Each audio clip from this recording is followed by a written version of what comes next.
The guys arrived here yesterday morning about 7 o'clock. We started removing this roof.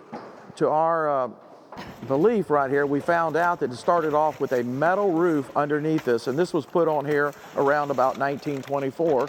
As soon as the building was constructed and covered up, at that time, the guys pull the roof up, and then they have a roslyn paper on here that they attach down to the thing.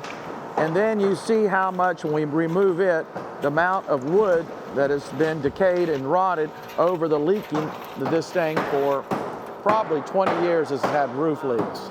It's funny, in roofing you will always, I don't care, I've been doing it for 10 years, my dad's done it for over 45, and you will run into something different, especially on an old building. And this building, of course, being very old and historical. Visually, we'd seen where there was some damage from a fire previously. So when we opened it up, we start to kind of understand the DNA of the building. And it's interesting, I've never seen, this building as a very low slope roof up there. It's considered a flat.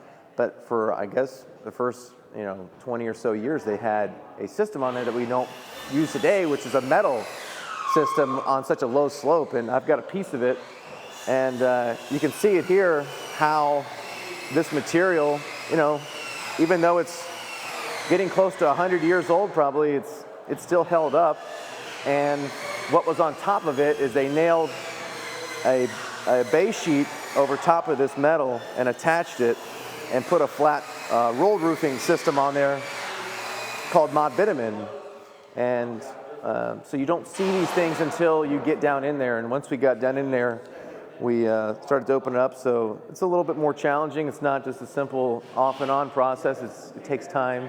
You've got to be a little patient and then put everything back together. A lot of people don't realize is when you tear down a structure, especially one that's this old, if you wanted to build something back, another venue or another commercial building, you would have to comply with today's setbacks. And so that would require significant smaller space too. And so Curtis, being Curtis, said, honey, this is not going to be as daunting as an exercise as many people think it is. So what we've been doing is, over the past several months, is looking at different kind of elements that we can capture and keep in the building. This building was built over 100 years ago, and we still have some elements here today. Of course, the beams are stunning. We have some Art Deco pendants that we will reuse in other areas of the property as well. We want to honor the time that this building was in its heyday and built, and we dream of in the future having events here, have it be weddings and concerts and different events for people to come in and enjoy the space like we have.